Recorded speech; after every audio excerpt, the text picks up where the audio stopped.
يا أيها الذين آمنوا صلوا عليه وسلموا تسليما اللهم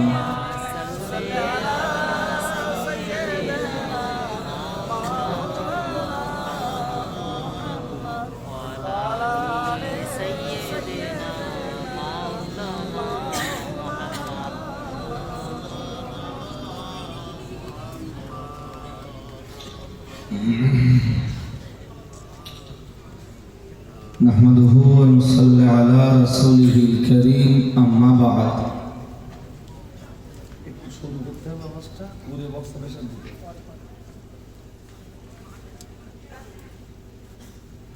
أعوذ بالله من الشيطان الرجيم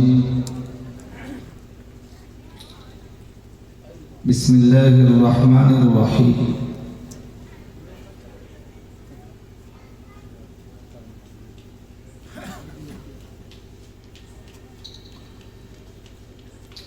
يرفع الله الذين آمنوا منكم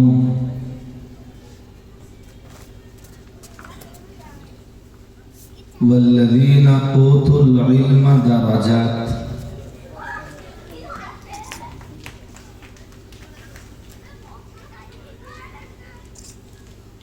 وقال عليه الصلاة والسلام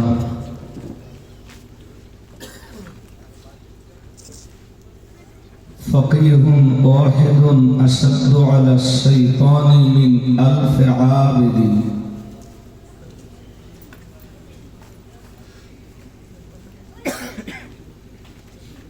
صدق رسوله النبي الكريم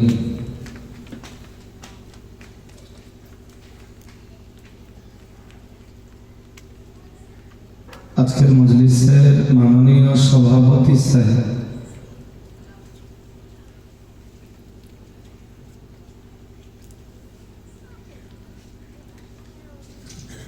আমন্ত্রিত উলামায়ে হযরত, বিদায়ী বক্তা মৌলানা ভাই আব্দুর রাকিব সাহেব,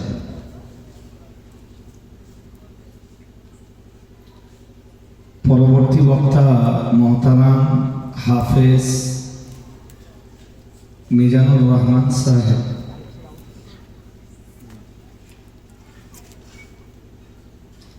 প্রধান অতিথি মুফাসসির, মুহাদ্দিস, মুবাহিস, মুবাল্লিগ, মুসান্নিফ,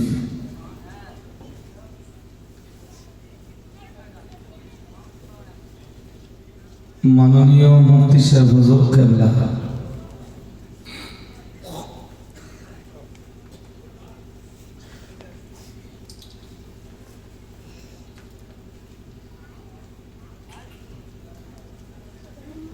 সমবেত আল্লাহওয়ালা সামিঈনে ইরাম,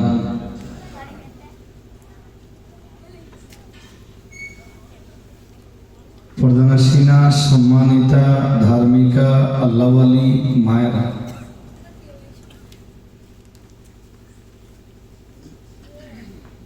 সাড়ে 9টা টোপ খেয়েছে। আমার 9:30 টাইম ছিল, ঠিক 9:30টার সময় মসজিদের কাছে এসে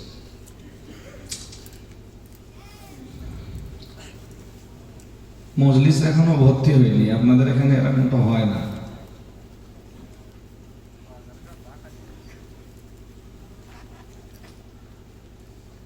যাই হোক,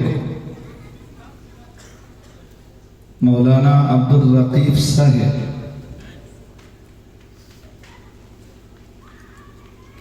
সুললিত কণ্ঠে, উদাত্ত কণ্ঠে কোরআন হাদিসের কিছু বয়ান আপনাদেরকে শুনিয়েছেন।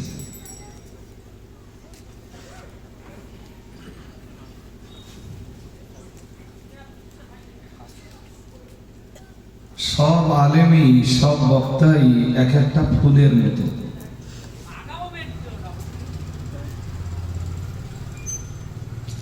মন যেন আমাদের রাস্তার দিকে না যায়, নির্দিষ্ট সময় হলে আমি চলে যাব। আমার যে আপনারা ধরে রাখবেন কোনো কন্ডিশন নেই। পরবর্তী বক্তাও আলহামদুলিল্লাহ রেডি।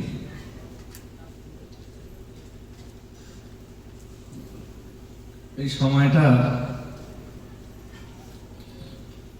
1 মিনিট যদি লস হয়, লসটা আপনাদেরই হবে। তবে আমি চাইবো না যে আপনাদের লস হোক। রাস্তার ধারে মাহফিল তো, কবি কবি রাস্তা তো ব্লক করে দিয়ে জলসা করা যায় না। দেহ মন এখনই চটবে যাচ্ছে কেন? মজলিস এত জায়গা আছে, এখন দরকার আছে কোন দরকার? প্লিজ যারা দাঁড়িয়ে আছেন ভাই, একদম সামিয়ানার তলায় বসুন। আপনারা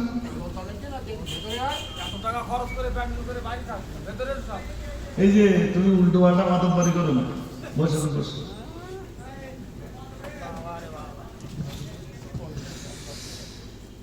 এখন যারা বসেছেন আমার কাছে কিছু কথা শুনবার জন্য,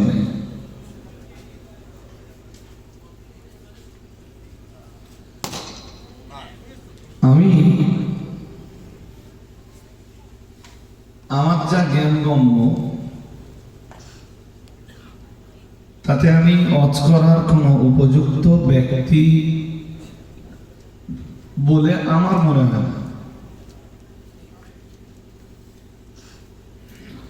বাকিটা আপনারা দাউদ করেন, আপনারাই জানেন।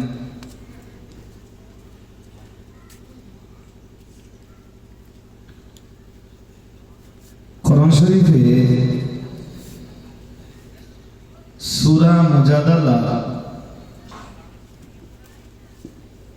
11 নম্বর আয়াতের মিডিল অংশটা পড়েছি।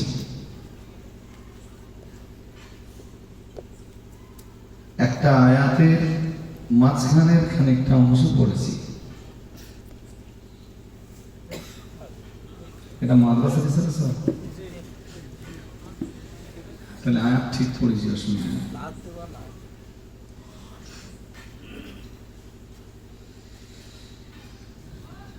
একটা কথা সবসময় মনে রাখবেন,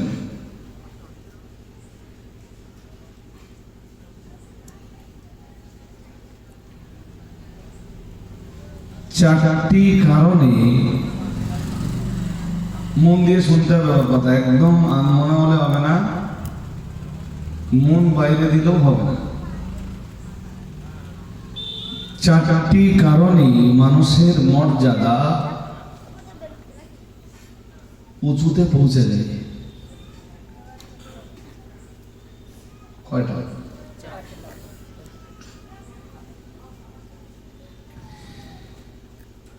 এই চারটি কারণ আল্লাহ কোরআনুল কারীমে 4 জায়গায় ব্যক্ত করেছেন।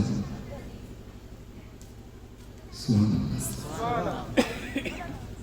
একটু মন খুলে বলুন।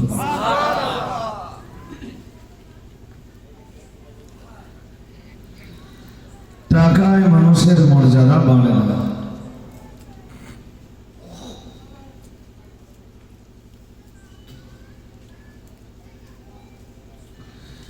টাকায় যদি মানুষের মর্যাদা বাড়ত, আজও মানুষ ফিরআউনকে সালাম জানাতো।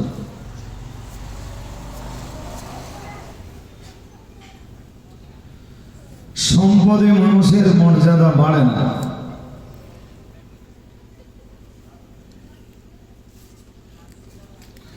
বরং সম্পদের যদি অপব্যয় অপচয় হয়, মানুষের সম্মান কমে যায়।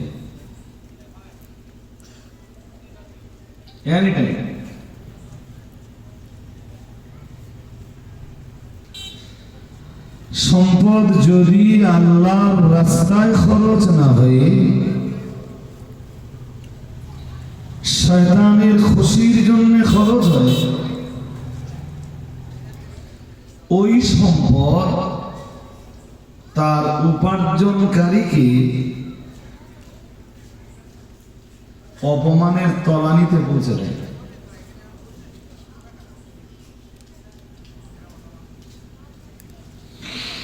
সামনে মানুষ সালাম জানায়, পিছনে মানুষ গালি দেয়।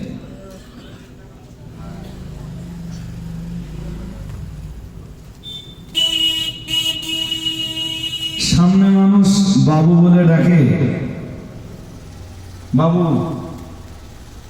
হাত দুটো ঠিক জোর করে, বাবু ভালো আছেন? বাবু চলে যায়। বাবু চলে যাওয়ার পরে লোকে খুব অশ্রাব্য ভাষায় গালি দেয়, সালাম বললি দেশ ঠান্ডা হয়।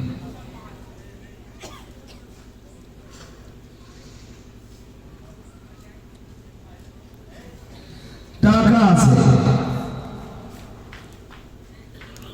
সম্মান নেই। যেটুকু সম্মান মানুষ করে সেটাও আতঙ্কের নেই। হাদিসটা বলেই দিয়েছে, وأكرم الرجل مخافة شره أو كما قال عليه السلام। আল্লাহ পাকের রাসূল কোন একদিন কিয়ামতের নিদর্শনাবলী বিবরণ দিতে দিতে বললেন, আল্লাহ পাকের হাবিব সাহাবীদের কাছে একদিন কিয়ামতের অনেকগুলি নিদর্শন বর্ণনা দিলেন। দিতে দিতে নবী আমার বললেন, ও করিমার রাজুলু মাখাফাতা শাররিহি।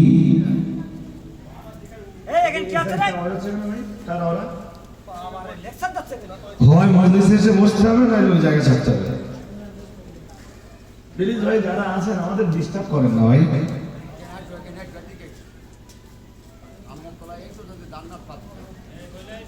আমি কেন জোর করবো না, তো লোভও দেখাবো না। আপনি যেরকম লোভ দেখাচ্ছেন না যে জান্নাত পাওয়ার জন্য তলায় এসে ফুটবল খেলা দিয়ে লোক ডাকতে হয় না। হ্যাঁ না বলবেন? 30 টাকা 30 টাকা 30 টাকার টিকিট 50 টাকা, মানে আপনাদের দিকে হয়। তাও উপরে কোনো সামিয়ানা নেই। আল্লাহর রহমত হয় সারাদিন পর, গোনা জোগাড় হয়। এরপরও মানুষ 50 টাকা দিয়ে টিকিট কেটে ভিড় জমিয়ে দেয়। রহমতের মজলিসে বারবার লোকে ডাকতে হবে কেন? কি কারণে ডাকতে হবে? আমি লোক ডাকিয়েছি দেখেছেন কোনদিন এসে? কোন মজলিসে আমি লোক ডাকি না। লা ইকরাহা ফিদ্দীন। ব্যানারে প্রচার হয়েছে, ফেস্টনে প্রচার হয়েছে, হ্যান্ডবিলে প্রচার হয়েছে, মাইকিং হয়েছে। কারা কারা আসবে তাও জনগণ জেনেছে। এরপরেও কেন জনগণ ডাকতে হবে? ফামান শাআ ফালিউমিন, আমার কথা না তো। ওমান শাআ ফালিয়াকফুর।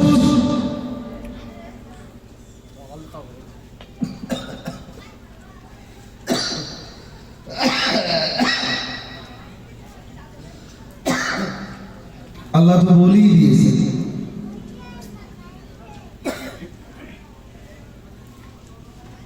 ওয়াহাদাইনাহু নাজদাইন।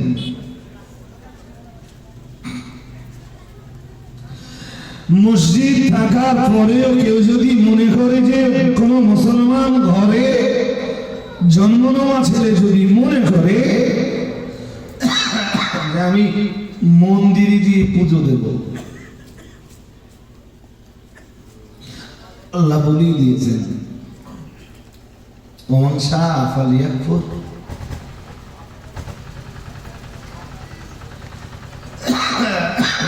মসজিদে যে সাজদা দেওয়ার তুলনায় মন্দিরে ঢুকে, শুনতেছেন নাকি, মন্দিরে ঢুকে দেবদেবীর সামনে মাথা নিচু করা যদি কারোর ভালো লাগে, আল্লাহ বলেছেন সে তাই করুক। তোমার সৃষ্টির সারা মানুষ গড়া হয়েছে,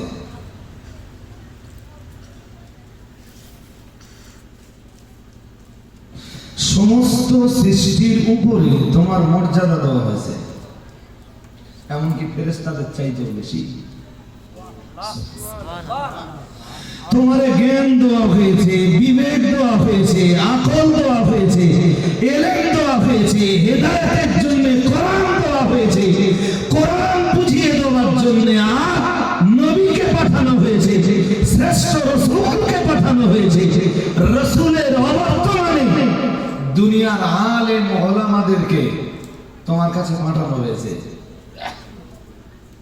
এরপরেও যদি তোমার মনে হয় যে মসজিদে যে সাজদা দেওয়ার চাইতে মন্দিরে যে পুজো দেওয়া ভালো, ফালিয়াপুর যাও।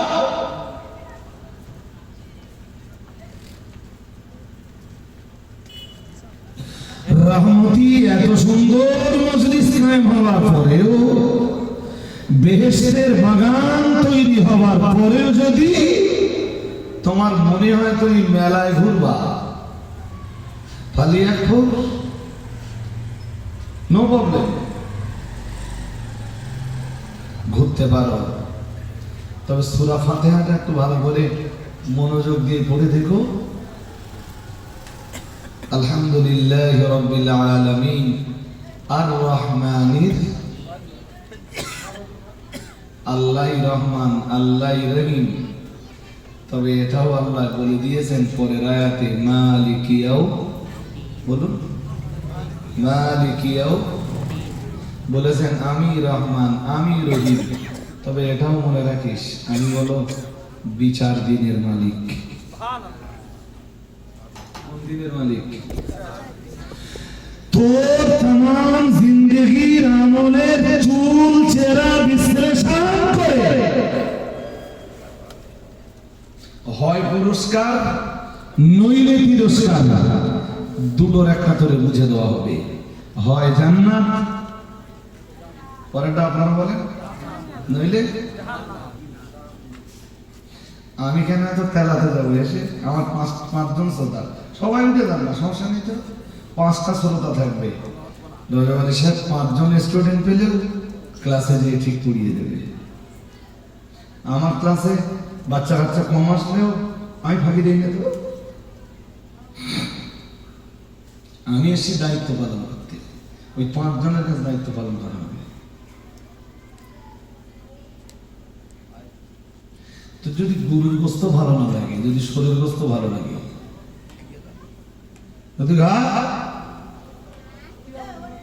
কেউ তোর মানা করেছে?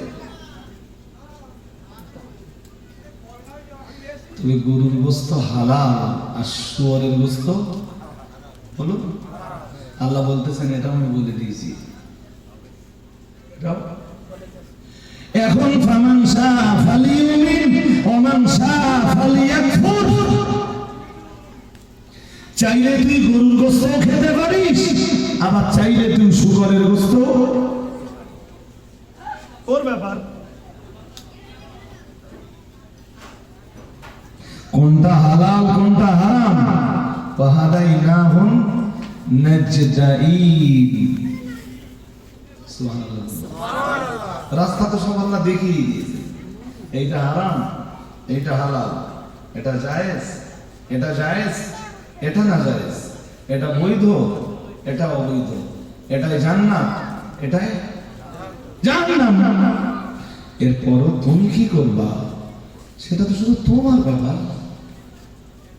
চলো প্রসঙ্গ খানিকটা পাল্টে গেল, তো খানিকটা কথা বলেই ফেললাম। এখন এই যা শুরু করেছিল এতে আমার রোজ হয়ে যেত। আমার তো ছোট্ট একটা কথা সূত্র পেলে রোজ হয়ে যায়। আল্লাহ শুকরিয়া আর আপনাদের দোয়া। এক্ষুনি যেটা দরকার, কি বোঝাচ্ছিলাম আপনাদের? সম্মান টাকায় নয়। দেখবেন এক্ষুনি টাকাওয়ালারা যেটুকু সম্মান পায়, শুধু টাকাওয়ালারা নয়, নেতারাও যেটুকু সম্মান পায় ওটা মারির ভয়ে। কিসের ভয়? আপনাদের কি ভয় লাগবে নাকি? আমি বলতেছি আমার ভয় লাগে না, মারির ভয়। হাসরের ময়দানে না নেতাদের অবস্থা খুব সাংঘাতিক খারাপ।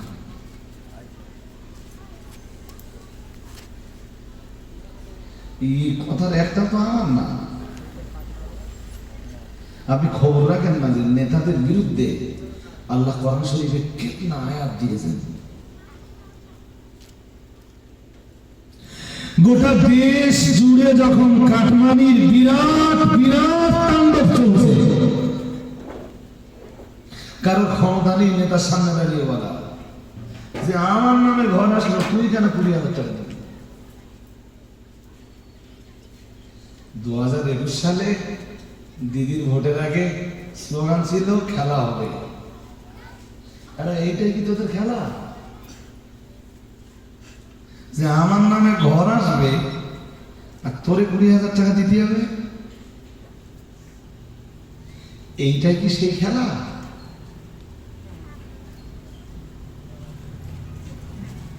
ছি, লজ্জা লজ্জা লজ্জা। একটা গরিব মানুষের ঘর করতে পারে না। ঘর যদি ধনীদের নামে স্যাংশন হয়, ধনী তো নেওয়া যায় না, মাল টাকা মাল তো গরিবের। তাহলে ধনীর নামে যদি স্যাংশন হয়, ধনী নিতে পারবে? কথা বলে না, নিতে পারবে? জায়েজ আছে না। তাহলে একচুয়াল পাওনাদার কারা? গরিব। বর্ষাকালে পানি করতে যায় 5টা ছোট বাচ্চা কাচ্চা, সরকার তাদের প্রতি দয়া করে একটা ভাব দিচ্ছে। টিট ফর এক্সাম্পল 1,20,000 টাকা স্যাংশন, 1,70,000 স্যাংশন। মাঝখানে একজন এসে বললো তা যত তাড়াতাড়ি পারি পাইয়ে দেব, আমার দিতে হবে 20,000। প্রতিবাদ করার কেউ নেই তো, পিছনে সমালোচনা হয়, অথচ সামনে তারা বলতে সামনে। আসলে এই যে এইটা না, এটা প্রশস্ত না। ভয় লাগে কিসে? গুলির কথা বলে, গুলির ভয়, মারির ভয়। মুসার মতো নবী যখন, আপনাদের অসুবিধা হচ্ছে না তো? ছোট ছোট করে যে কথাগুলো বলছি না, কথাগুলো প্রত্যেকটা কথার সঙ্গে জানবেন কোরআনের গভীর সম্পর্ক আছে। সবগুলো আয়াত হয়তো আমরা পড়ি না, এই জন্য যে জনগণের না, জনগণের সাথে জড়িয়ে যাবে। মুসা আলাইহিস সালামের মতো এত বড় একজন বিখ্যাত নবী যখন ফেরাউনের কাছে কালেমা প্রচার করতে যাচ্ছিলেন, মুসা নবী বলছেন আল্লাহ, ফেরাউনের তো অনেক লোক লস্কর, অনেক সোলজার, অনেক সৈন্য, আমি তো ছিলাম মার্ডার কেসের একজন আসামি। ঘটনাটা ঠিক 10 বছর আগে। আমি তো মিশরে মার্ডার করে মাদাইনে এসেছিলাম।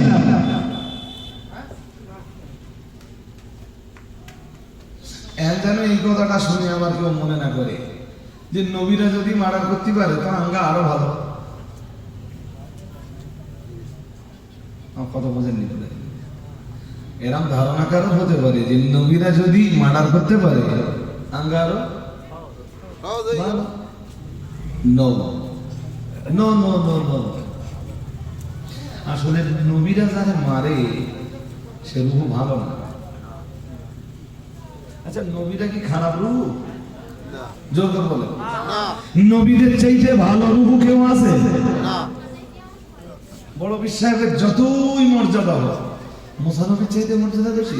না নো নো, মুসা নবী তো দূরের কথা, আল্লাহর হাবিবের একজন সাহাবীর চাইতে মর্যাদা বড় বিশ্বাসের বেশি না না।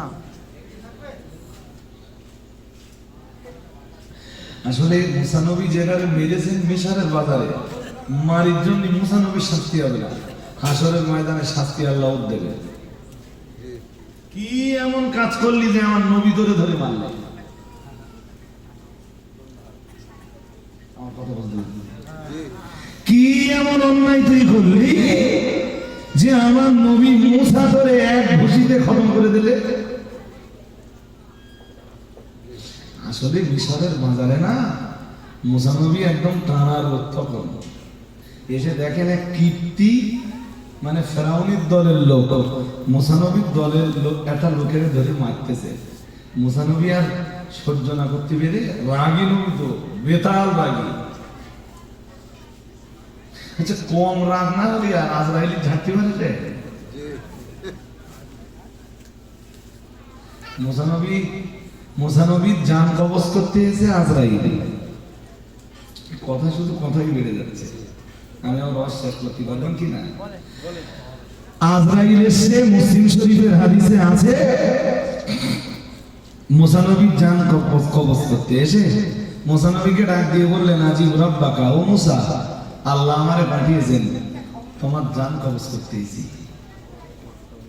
তুমি রাজি হয়ে যাও, তোমার জানটা কবজ করতে চলে যাই। আসলে আজরাইল নবীদের কাছে এসে ডাইরেক্ট জান কবজ করতে পারতেন না, জিজ্ঞেস করার দরকার। মুসা নবী বললেন, আজরাইল বলো কি, আমার শেষ, আমার হায়াত শেষ? বললেন জি শেষ, আল্লাহ পাঠিয়েছেন তাই আসতেছি। মুসা নবী বললেন, আজরাইল ফিরে যাও, আল্লাহরে যে বলো মুসা নবীর হুরুস এখনো দুনিয়ার অনেক আশা বাসনা মুসার এখনো বাকি আছে, ওগুলো পূর্বে তারপর মুসা আল্লাহর কাছে যাবে। আচ্ছা বলে আজরাইল কারোর কাছ থেকে ফিরে মারি যায়? না কোন নবীর কাছ থেকে আজ পর্যন্ত যায়নি। আল্লাহর কাছে এসে তো জিজ্ঞেস করে না, মাঝে মাঝে একটু গ্রাম্য ভাষা, একদম বাচ্চা কাচ্চার ভাষা একটু বলে ফেলতেছি, দাদা নানাদের ভাষা, বিরাট ভালো লাগে, বিরাট ক্লাসেও মাঝে মাঝে বলবি, সবসময় না, নইলে ওরা আবার বড্ড বেশি আঙ্গা ভাঙ্গা শিখে যাবে। আমাদের কাছে এসে জিজ্ঞেসটাও করবে না। বললেন, আজিব রাব্বাক, অনুমোদন দেন, পারমিশন দেন, জানটা কবজ করি।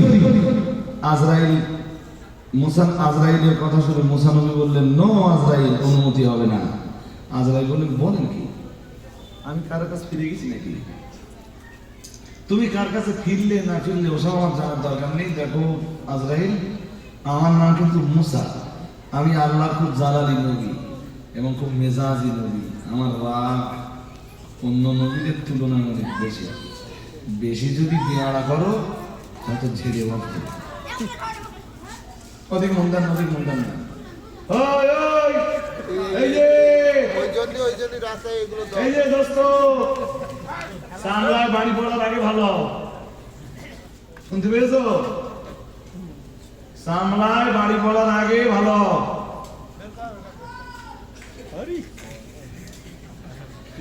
ওর উত্তর কালকে দিচ্ছে একটা বলছে, জানেন না, উত্তর দেওয়ার জন্য সবসময় রেডি থাকি আমি, রুহু দেখলে বুঝতে পারি। যাক, দেখো মুসা আমার বলো, দেখো আজরাইল আমার বলো, ঝাড়া অভ্যাস মিশরের বাজারে, জানো এক ঘুষিতে একটা মার্ডার করেছিল, বিয়ানা করলি বলো ঝাড়বো। হুমকি দিচ্ছে কার? আজরাইল সর্বনাশ, যে আজরাইলের নাম শুনলে লোকের পিলে চমকে যায়। মুসা আজরাইলের হুমকি মারতেছে, ঝাড়বো বলো। আচ্ছা, আজরাইল কি ভয় পাওয়া বান্দা? আজরাইল একটা দুটো কথা বাড়িয়েছে, যেই বাড়িয়েছে হাদিস শরীফ বিবরণ দিয়েছে, আল্লাহ পাকের রাসূল জানিয়েছেন ফালাতানা মুসা ইনা মানাকিল মাউত, হযরত আজরাইল আলাইহিস সালাম, হযরত আজরাইল আলাইহিস সালামের গালে আল্লাহ পাকের নবী মুসা আলাইহিস সালাম খুব জোর একটা চড় বসিয়ে দিয়েছেন।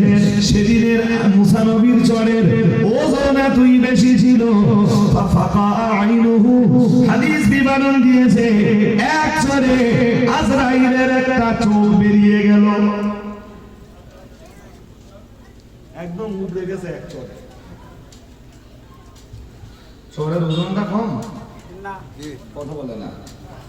নবীদের গায়ে শক্তি কম, শক্তি ভুলে দিয়েছে চড়। আজরাইল বলো আজ পর্যন্ত কারো কাছে মায়ের খাইনি, এই প্রথমবার। আজরাইল দাঁড়াবে, কথা বলে না। দাঁড়াবে আজরাইল, দৌড়চ্ছে আজরাইল।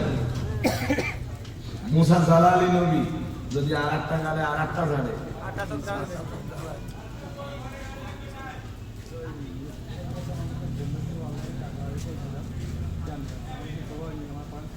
জামে 8 টাকা, তা আমার কাছে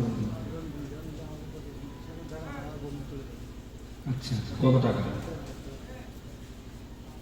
কি নামে আছে? ঠিক আছে, আমানত নেওয়া খুব কঠিন, যদিও তোরা চলে যাবে বলছে। জি আশিক বিল্লাহ দফাদার, মনে রাখতে হবে। আজরাইল দৌড়চ্ছে, আল্লাহ পাক রব্বুল আলামিনের কাছে গেলেন, আমার আল্লাহর কাছে যেয়ে বললেন ইন্নাকা আরসালতানি ইলা আবদিল্লাকা লা ইউরিদুল মাউতা। ও রব্বুল আলামিন আল্লাহ, আপনি তো আপনার এমন একজন বান্দার পাল্লায় আমায় ফেলেছেন আল্লাহ, এমন একজন বান্দার জান কবজ করতে পাঠিয়েছেন আল্লাহ। ও রব্বুল আলামিন আল্লাহ, এতদিন এত মানুষের রূহ কবজ করলাম আল্লাহ, না না না না না, কেউ তো আমার সঙ্গে তর্ক করিনি আল্লাহ। কত নবী আম্বিয়াদের জান কবজ করলাম, কোনদিনের জন্য কেউ বিধানটা করলো না আল্লাহ। কেউ আমারে আঘাত করতে কোনদিনের জন্য সাহস পেল না আল্লাহ। ও রব্বুল আলামিন, আজকে দিনে আপনি এমন একজন বান্দার জান কবজ করার জন্য পাঠিয়েছেন, এমন একজনের রূহ কবজ করার জন্য আমায় পাঠিয়েছেন, যার রূহটা কবজ করতে যে আমি আজরাইল আমার রূহটাই তো কবজ হয়ে যাচ্ছিল।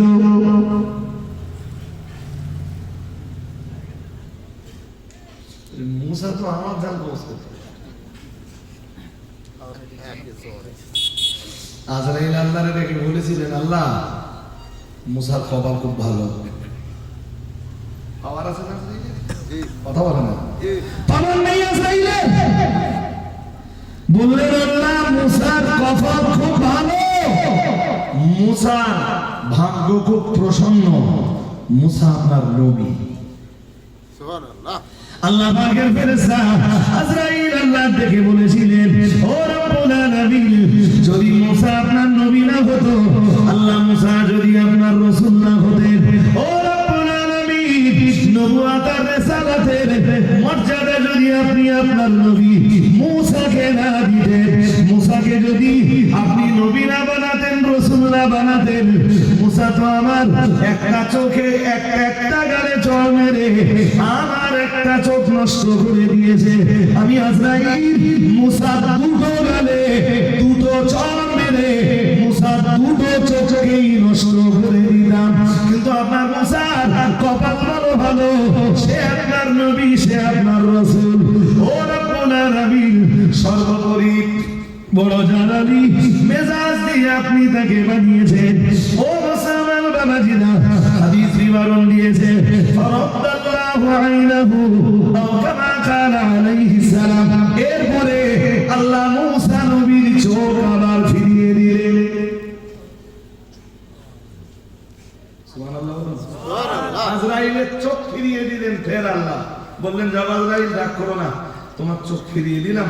মুসার বড্ড জ্বালালি মেজাজ, তা তুমি মুসার কাছে যে এত তর্ক বিতর্ক করতে এলে কেন? মুসা যখন বললেন আমি যাবো না, তুমি ফিরে আসো, বিষয়টা আমারে বলতে পারতে। যেরাম তর্ক করেছো ওইরা সহ্য করতে পারেনি। আচ্ছা বলেন দিন, যে মুসা আজরাইলের ঝাড়তে পারে, ওই মুসা যদি দেখে মিশরের বাজারে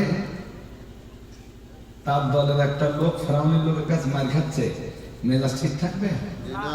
আর দুপুরি রোদ তো, মুসা নবী তখন বিয়েও করিনি, একদম তাজা জওয়ান, ঝেড়েছে একদম ঠিক এই নরম জায়গাটা, এখানে একটু হাত দিয়ে দেখেন, এই জায়গাটা একটু নরম মতন আছে, আছে কেউ তো হাত দিয়ে দেখে, এই জায়গা থেকে এই জায়গাটা নরম না, আর ঝেড়েছে ঠিক এই জায়গায়, আর এক ঘুষিতে কোরআন বলছে, আমি না, কোরআন শরীফের সূরা কাসাস, ফাওয়াকাযাহু মূসা ফাকাদা আলাইহি, মুসা ঝাড়লেন এক ঘুষি, এক ঘুষিতে ওর খেল।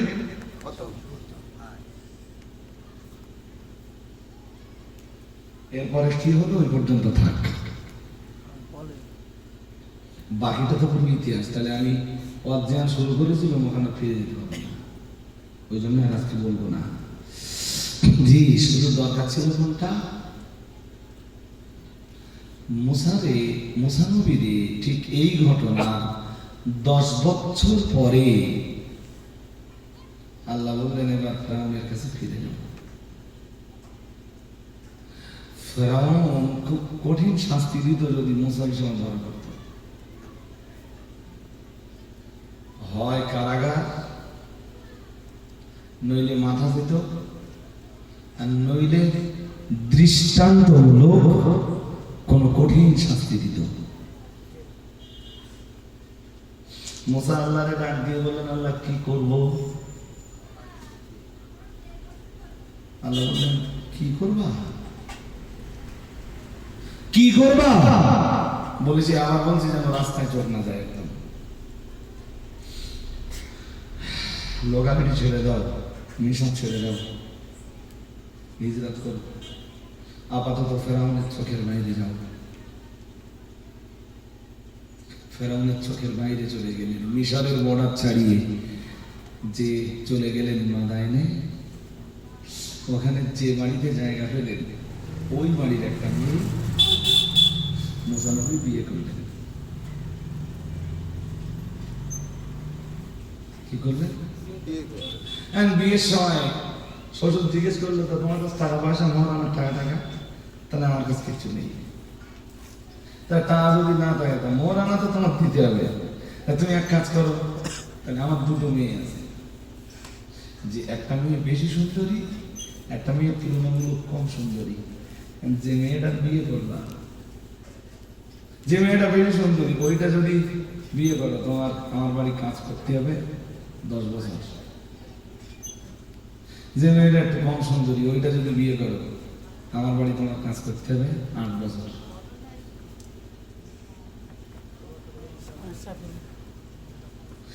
মুসা নবী বললেন আমি 10 বছর কাজ করবো। ক বছর? সে যদি বিয়ে করতে হয়, তাহলে সুন্দরী দিকে করবো। ছেলেরা বিয়ের সময় টাকার দিকে দেখবে না, টাকায় কি এসেছে? تنكح المرأة لأربعين لحسبها ولمالها ولجمالها ولدينها أو كما قال عليه السلام প্রিয় নবী মুহাম্মদুর রাসূলুল্লাহ সাল্লাল্লাহু আলাইহি ওয়াসাল্লাম 1000 বছর আগে তার যুবক উম্মতদেরকে ডাক দিয়ে বলেছে, ও আমার জওয়ান উম্মতেরা শোনো, আমি মুহাম্মদুর রাসূলুল্লাহ সাল্লাল্লাহু আলাইহি ওয়াসাল্লাম, আমি আল্লাহ পাকের নবী বলছি, বিয়ের সময় তোমরা 4টি জিনিস দেখবা। নবী আমার 1 নম্বরে বললেন লেহাসাবিহা, আল্লাহ পাকের হাবিব বললেন, মেয়েটা কোন বংশের মেয়ে, মেয়েটার বাবা, মেয়েটার দাদা, মেয়েটার নানা, মেয়েটার বংশ, মাতৃকুল পিতৃকুলের কারা আছে ওদেরকে যাচাই করে নাও। মেয়েটার বংশ যাচাই করে নাও, দেখে নাও মেয়েটা, যে মেয়েটাকে তুমি বিয়ে করতে যাচ্ছ ওই মেয়েটা বংশীয়া কোনো মেয়ে কিনা। ও বাবাজিরা বাবা, নবী আমার দ্বিতীয় নম্বরে জানিয়েছেন, বলে জামালেহা, যে মেয়েটাকে বিয়ে করতে যাচ্ছ ওই মেয়েটার রূপ লাবণ্য সৌন্দর্য তুমি যাচাই করে নাও। আজকে যারে বিয়ে করবা কালকে যদি বলো তার পছন্দ হয় না, না না না না না, তখন তো আর কোনো রাস্তা থাকবে না। ওই জন্য যে মেয়েটা বিয়ে করবা মেয়েটার রূপ লাবণ্য যাচাই করে নাও। প্রিয় নবী আমার তৃতীয় নম্বরে জানিয়েছেন, বলে মালেহা, যে মেয়েটাকে তুমি বিয়ে করবা ওই মেয়েটা কিংবা মেয়েটার বাবার কতটা মাল আছে ওটাও একবার দেখে নাও। না না না না না, মাল কবজাগত করবার জন্য নয়, সম্পদ হস্তগত করবার জন্য নয়। বিয়ের 2 বছর 4 বছর 10 বছর পরে ফিউচারে যদি তুমি কখনো বিপদে পড়ে যাও, 2 মাস 6 মাস 1-8 বছর তুমি যদি ঘর পেড়ে হয়ে যাও, যদি বিছানা সজ্জা হয়ে যাও, ওই কঠিন পিরিয়ডে তোমার পিছনে হাজার হাজার টাকা যদি খরচ হয়, অন্তত ওই পিরিয়ডে যারা তোমার সাহায্যের জন্য এগিয়ে আসবেন, তোমার শ্বশুর যেন তোমার বিপদের দিনে তোমায় কিছু সাহায্য করতে পারে। এই চিন্তায় মেয়ের বাবার মাল কতটা আছে ওটাও তুমি যাচাই করে নাও। ও বাবা যেটা পায়না, নবী আমার 4 নম্বরে বললেন, বলে দিদিহা, তবে আমি রাসূলুল্লাহ বলছি 4 নম্বরে মেয়েটার ভিতরে ধার্মিকতা আছে না নেই, মেয়েটা নামাজ পড়ে কিনা, মেয়েটা পর্দানাসী না কিনা, মেয়েটা আল্লাহ বলি কিনা, এটা তুমি যাচাই করে নাও। ও বাবা যেটা পায়না, তবে নবী আমার ওই হাদিসের শেষ অংশে জানিয়েছেন, ও আমার উম্মতিরা মনে রাখো, আমি মুহাম্মদুর রাসূলুল্লাহ সাল্লাল্লাহু আলাইহি ওয়াসাল্লাম বলছি, একটা মেয়ের ভিতরে বংশীয় কোনো মর্যাদা যদি নাও থাকে, গোত্রীয় কোনো মর্যাদা যদি নাও বা থাকে, আল্লাহ পাকের রাসূল বললেন ওই মেয়েটার ভিতরে রূপ লাবণ্য যদি নাও বা থাকে, মেয়েটা যদি কদাকার হয়, কুশ্রী হয়, মেয়েটা দেখতে যদি ভালো নাও বা হয়, আল্লাহ পাকের রাসূল বললেন মেয়েটার বাবা যদি পথের কোনো ভিখারিও হয়, মেয়েটার বাবার মাল যদি নাও বা থাকে, তার মানে আগের 3টে গুণের কোনোটাই যদি না পাওয়া যায়, কিন্তু মেয়েটার ভিতরে 4 নম্বরের গুণটা যদি পাওয়া যায়, ধার্মিকতার গুণটা যদি পাওয়া যায়, মেয়েটা যদি ধার্মিকা হয়, মেয়েটা যদি আল্লাহ বলি হয়, মেয়েটার ভিতরে যদি নবীর তরিকা পাওয়া যায়, আল্লাহর দেওয়া সিস্টেম গুলো যদি পাওয়া যায়, আল্লাহর বিধিবিধান পালনের মানে আল্লাহর বিধিবিধানের বাস্তবায়ন যদি পাওয়া যায়, মেয়েটা যদি নামাজি হয়, মেয়েটা যদি পর্দানাসী হয়, মেয়েটা যদি কোরআন তেলাওয়াতকারী হয়, নবী আমার জানিয়ে দিয়েছে আগে 3টি গুণের কথা একটাও মনে না করে শুধু 4 নম্বরের গুণটা, কেবলমাত্র 4 নম্বরের গুণটা যদি প্রাধান্য দিয়ে একজন ধার্মিকা আল্লাহ বলি পর্দানাসী মেয়েকে বিয়ে করতে পারো, আশা করা যায় তোমার সংসার জীবনে আল্লাহর রহমত নাযিল হবে। আর একটু মন করে কি দেখবেন টাকা না, আমি একটা নেব আর আমার একটা দেবে, মানে কিছু বলেন না। মোটরসাইকেল একটা নিছি বিনিময়ে একটা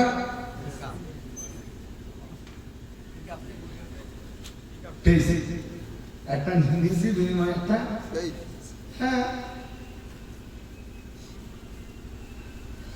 মোটরসাইকেল চালিয়ে কি করবা গো, সংসারে যদি 2 বেলা মাছ পড়ে,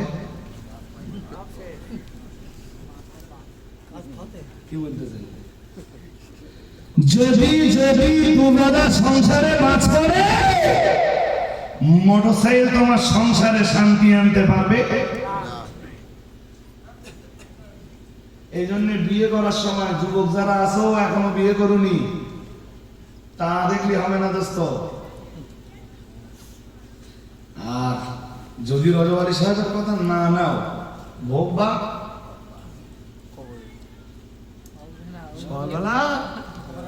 উঠতে উঠতে একটু দেরি হলেই বউ বলবে সন্ধ্যে ছাওয়াল সংসার চালাতে পারবা না, তার বেমারই লেগে গেল।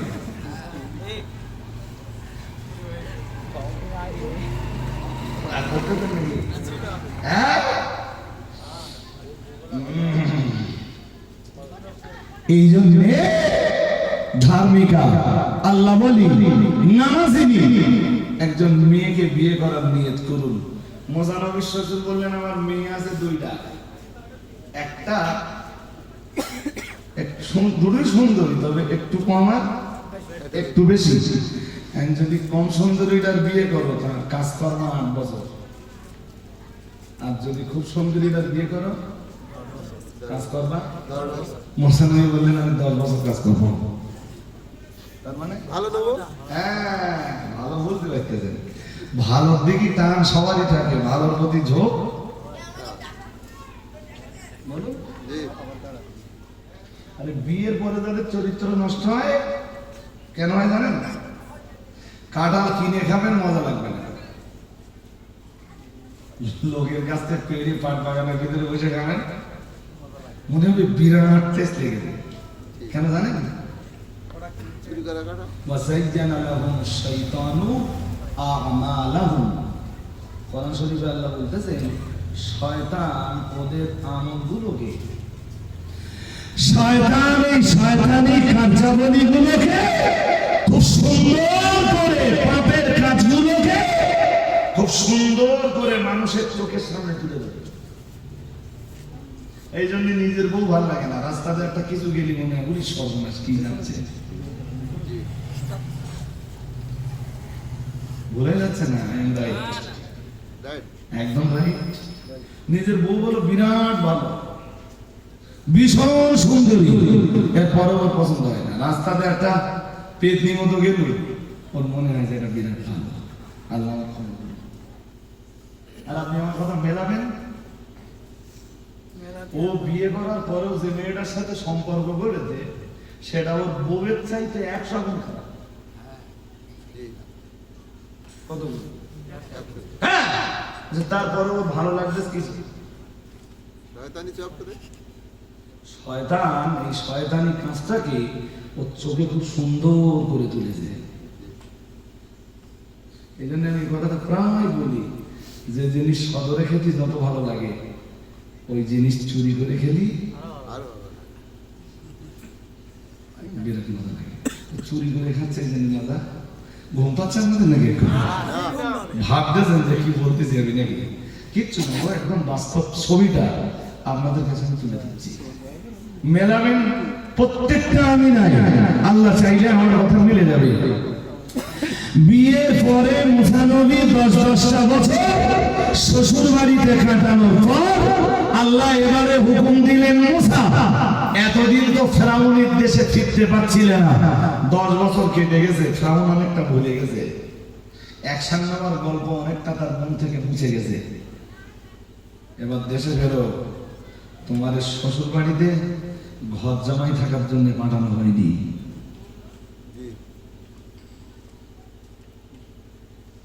আমাদের নবীরে তাই আল্লাহ বলতেছেন ইয়া আইয়ুহাল মুদাথথির। নবী একদিন কম্বল গায়ে দিয়ে শুয়ে আছেন। কি গায়ে দিয়ে বলেন? কম্বল। একটু কাঁপ ছড়েছে তো নবী, একটা কম্বল গায়ে দিয়ে শুয়ে আছেন। আর আল্লাহ বলছেন হে কম্বল আবৃত ব্যক্তি, উঠুন। শুয়ে আছেন, ঘরের জানালা দরজা বন্ধ করে শুয়ে আছেন ঘরের ভিতরে, কম্বল গায়ে দিয়ে, কম্বল গায়ে দিয়ে ঘরের ভিতরে শুয়ে থাকার জন্য আপনাকে পাঠানো হয়নি। জনগণ জাহান্নামের কিনারায় পৌঁছে গেছে, জাহান্নামের কিনারায় পৌঁছে যাওয়া জনগণকে আমার কোরআনের মেসেজ পৌঁছে দিয়ে ওদেরকে জান্নাতি বানানোর চেষ্টা করুন। একটু মন খুলে বলুন। যেসব হুজুর দায়িত্ব পালন করে না ভোগবে ওরা, দেয়ার ইজ নো ডাউট। শুধু ওয়াজ আর সারাদিন ঘুমোচ্ছে, কোথাও কাপড় কোথাও দিকে থাকছে ঘুম। হুজুর কোরআন শরীফে আল্লাহ বলতেছেন তোমারে ঘুমানোর জন্য পাঠানো হয়নি। তোমার সমাজ যখন জাহান্নামের কিনারায়, তোমার কমিউনিটি যখন জাহান্নামের কিনারায়, তুমি খবরের কাগজের বক্তৃতা করে মুক্তি পেতে পারো না, তুমি বাদামের খোদা দিয়ে মুক্তি পেতে পারো না, তুমি ইতিহাসের গল্প করে মুক্তি পেতে পারো না। তোমার সমাজ যখন জাহান্নামের কিনারায় পৌঁছে গেছে, তুমি বড় বিশ্বের জীবনী বলে মুক্তি পেতে পারো না। দিল্লির জামে মসজিদ সোজা করার ইতিহাস বলে তুমি মুক্তি পেতে পারো না। ইউসুফ আর জুলাইখার কাহিনী বলে তুমি মুক্তি পেতে পারো না। তোমার সমাজের কাছে কোরআন আর হাদিসের মেসেজগুলো, বার্তাগুলো পৌঁছে দিয়ে তাদেরকে জাহান্নাম থেকে বাঁচানোর চেষ্টা করো। ঘরের ভিতরে কম্বল গায়ে শুয়ে আছো, ওঠো। শুধু নবীরে বলতেছেন না আল্লাহ, নবীর অবর্তমানে কিয়ামত পর্যন্ত নবী আনা দায়িত্ব যারাই পালন করবেন, উম্মতে মুহাম্মাদীর তামাম হক্কানি রব্বানি আলেমদের জন্য আল্লাহর একই কথা, ওঠ। ফান্দিদ তাকিয়ে দেখ, সমাজ জাহান্নামের কিনারায় পৌঁছে গেছে। কি করে বাঁচাবি? চেষ্টা কর, নইলে তুইও বাঁচবি না। জি কথা শুনতেছে? জি হ্যাঁ, মনে করেছে? জি, মনে করেছে খুব সহজ কাজ, খুব খুব সহজ কাজে কথা বলে না, সহজ কাজ। হ্যাঁ, সহজ কাজ না। আল্লাহ পাকের কোরআন জানিয়েছে, ও বাবাজিরা ভাইরা গভীরভাবে মাথায় রাখো, আমার আল্লাহ পাক রব্বুল আলামিন জানিয়েছেন, ইয়া আইয়ুহাল মুযাম্মিল কুমিল লাইলা ইল্লা কালিলা নিসফাহু আও ইনকুস মিনহু কালিলা আও জিদ আলাইহি ওয়া রাত্তিলিল কুরআনা তারতিলা ইন্না সানুলকি আলাইকা কওলান সাকিলা। ও বাবাজিরা ভাইরা, খুব ভালো হতো যদি সূরা মুজাম্মিলের এই আয়াতগুলোকে আমি আপনাকে ব্যাখ্যা দিয়ে শোনাতে পারতাম। না না না না না, কোরআন শরীফের সূরা মুজাম্মিলের এই আয়াতগুলোর ব্যাখ্যা দিয়ে শোনানোর মতো পজিশন আজকে নেই।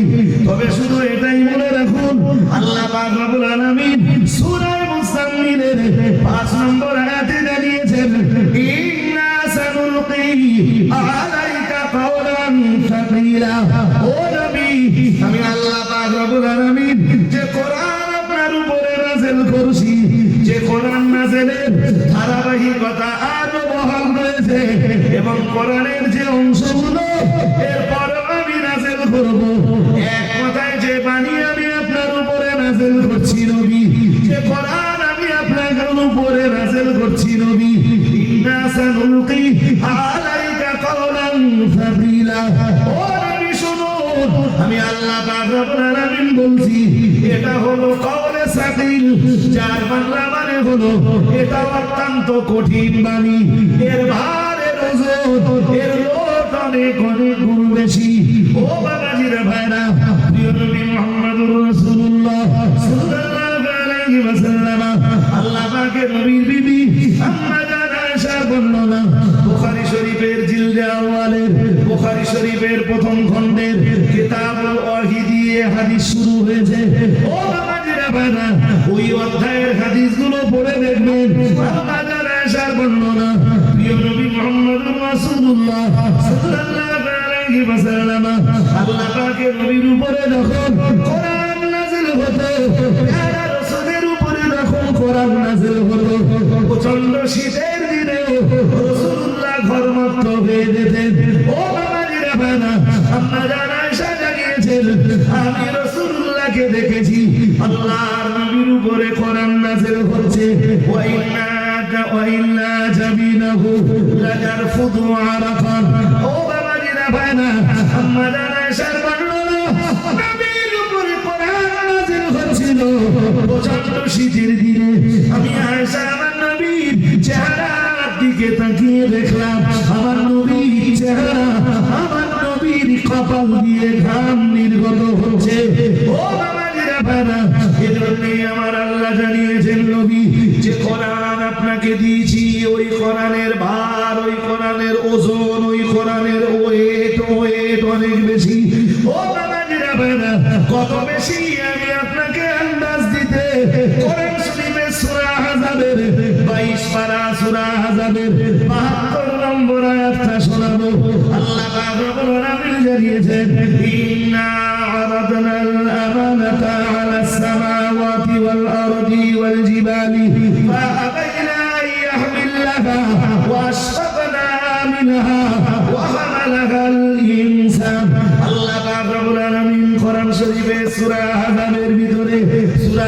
কালামের শেষ পৃষ্ঠায় জানিয়ে দিয়েছেন ইন্না আরাদনাল আমানাতা আল্লাহ পাক রব্বুল আলামিন জানিয়েছেন এই কোরআন নামী ও আমানাতটা আমি আল্লাহ এই কোরআন নামী ও আমানাতটা আমি আল্লাহ চেয়েছিলাম আমি আল্লাহ চেয়েছিলাম ইচ্ছা পোষণ করেছিলাম পাহাড়ের উপরে নাযিল করব আমি আল্লাহ পাহাড়কে ডাক দিয়ে বলেছি আমি আল্লাহ আসমানকে ডাক দিয়ে বলেছিলাম আসমান তোর উপরে আমি আল্লাহ আমার কোরআন নাযিল করব তুই কি বহন করতে পারবি আসমান সেদিন আল্লাহকে ডাক দিয়ে বলেছিল আল্লাহ না না না না না আপনার কোরআনের ভার আমি বইতে পারবো না ও রব্বুল আলামিন কোরআন আপনি আমার উপরে নাযিল করবেন না ও বাবাজিরা ভাইরা আল্লাহ পাক রব্বুল আলামিন জমিনকে ডেকে বললেন জমিন তুই কি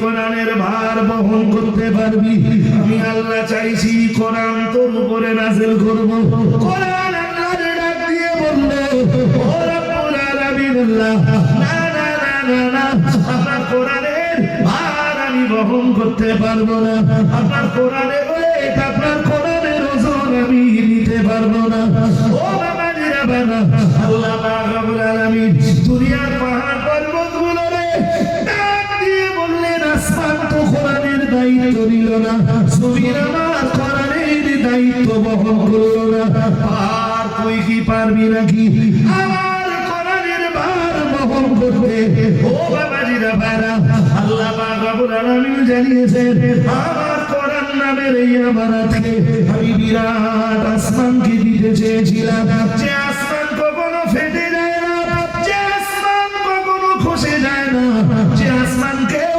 কখনো শক্তি দিয়ে ফাটিয়ে দিতে পারে না এত শক্ত আসমানকে আমি কোরআন দিতে চেয়েছিলাম এই আসমানের ব্যাপারে আল্লাহ কোরআনে নিজেই জানিয়েছেন ওয়াবানাইনা ফাওকাকুম সাবআন শিদাদা আল্লাহ পাক রব্বুল আলামিন যে কোরআনের ব্যাপারে যে আসমানের ব্যাপারে কোরআনে জানিয়েছেন 30 পারা সূরা নাবার ভিতরে জানিয়েছেন ওয়াবানাইনা ফাওকাকুম সাবআন শিদাদা আমি আল্লাহ তোমাদের মাথার উপরে স্তরে স্তরে একটা নয় দুইটা নয় মজবুত 7-7টা আকাশ বানিয়েছি ও বাবাজিরা বাবা এই মজবুত আকাশ আল্লাহ কোরআনের দায়িত্ব নিতে চাইল না সে জমিনটাকে আপনারা দেখেন বিরাট বিরাট অট্টালিকা বিরাট বিরাট প্রাসাদ 20 তলা 50 তলা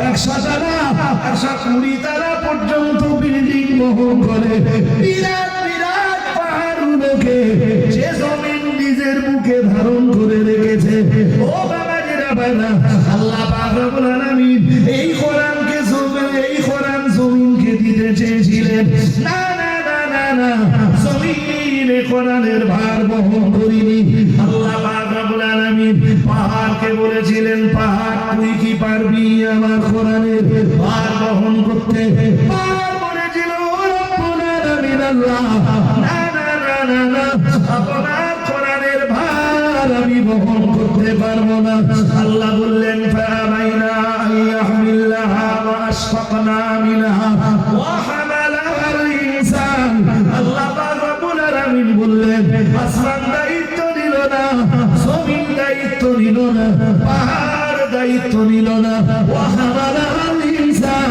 মানুষ এই দায়িত্বটা নিজের কাঁধে তুলে নিল মানব জাতির ভিতর থেকে রাহমাতুল লিল আলামিন মুহাম্মদুর রাসূলুল্লাহ সাল্লাল্লাহু আলাইহি ওয়াসাল্লাম মানব জাতির ভিতর থেকে আল্লাহকে ডেকে বললে ও রব্বুল আলামিন আল্লাহ কেউ যে দায়িত্বটা নিল না মানব জাতির পক্ষ থেকে আমি মুহাম্মদুর রাসূলুল্লাহ সাল্লাল্লাহু আলাইহি ওয়াসাল্লাম আমি ওই দায়িত্বটা নিজের কাঁধে তুলে নিলাম সুবহানাল্লাহ আরেকটু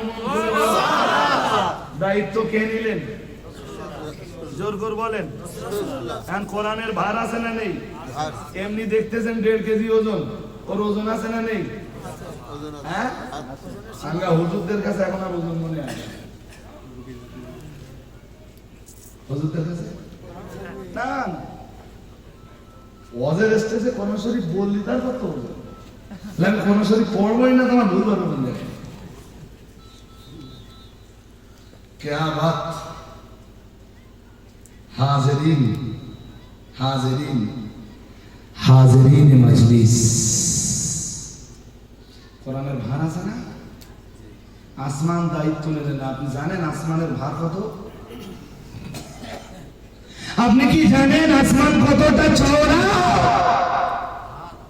আপনি কি জানেন কিয়ামত পর্যন্ত বিজ্ঞান যদি বোম তৈরি করতে থাকে, বোম শুধু মাথাতেই থাকবে, বিজ্ঞান বোম বোম নিয়েই গবেষণা করবে। এরপরে আসমানেকে ঝেড়ে দিল, আসমানের কিচ্ছু, বিজ্ঞানের বোম আসমানেকে ফেল, আসমানেকে তুই বিরাট কিছু বলেছ, আসমানের কিছু করতে পারবা না। পারবা? সেই আসমান নেলে না। কলকাতা যে দেখেছেন কত উঁচু উঁচু বিল্ডিং এই জমিন ধরে রেখেছে? জি, হ্যাঁ না বলেন না? জি। রাখতেছে। কোরআন নীতি বাহিনী বলো নিল কে? কোরআনের দায়িত্ব নেন নে, তুমি গেছো তাস খেলতে। উফ।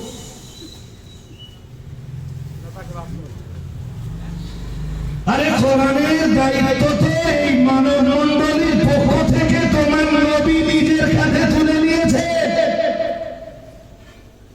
তোমারও দায়িত্ব আছে, তুমি তাসের হাতটা কেন? দায়িত্ব আছে কিনা ওটা বোঝবার জন্য আবার সময় দরকার, আবার সময় দরকার, ওর সাথে কোরআন হাদিস সেট আপ করা দরকার। তাহলে দায়িত্ব তোমারও আছে কিনা তুমি বুঝতে পারবে। হ্যাঁ, খুব ভালো বুঝতে পারতেছ না তো এতটুকু বলেছি যে তোমার নবী তোমার পক্ষ থেকে দায়িত্ব নিয়েছেন। আল্লাহ কোরআন আমার উপরে নাযিল করবে।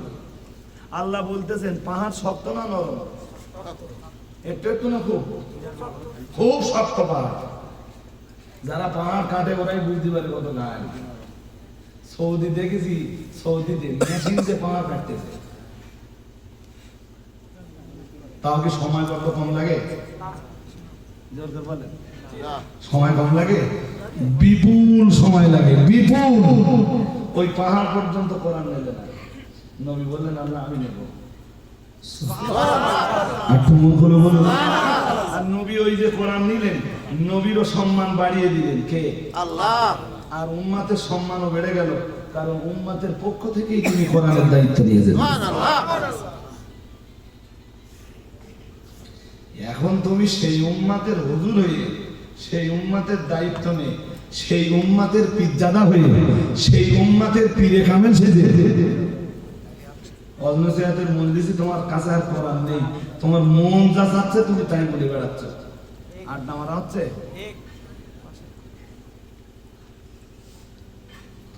আড্ডা মারা হচ্ছে। কি ভেবেছো কোরআনের ওজন নেই? আজকে বুঝবা না, বুঝবার দিন আছে। ওটা আল্লাহ কোরআন শরীফে বলতেছেন فلا نسألن الذين أرسل إليهم ولا نسألن المرسلين। আমাকে জিজ্ঞেস করতে হবে না।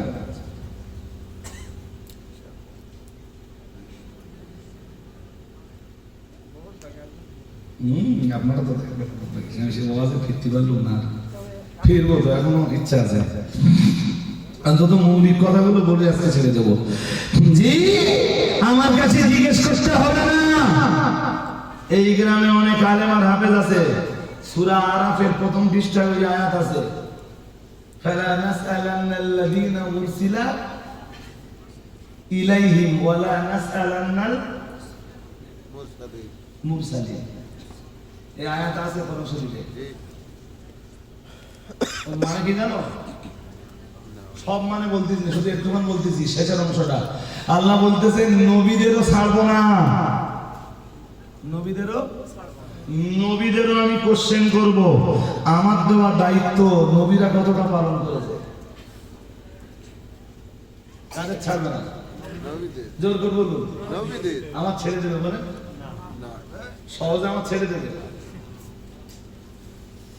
জনগণ খেতে দিলে, প্রথম গেলে টিফিন দিলে, তারপর ওয়াজ করালে, তারপর চা তো দিলেই 2 দিন পর, তারপর 2-3 রকম গোস্ত দিলে, মাছ দিলে, দই দিলে, মিষ্টি দিলে, বাড়ি যাওয়ার সময় মান কচুটাও সঙ্গে দিন ডোবের তো একটা মোরগ ছিল সেটাও,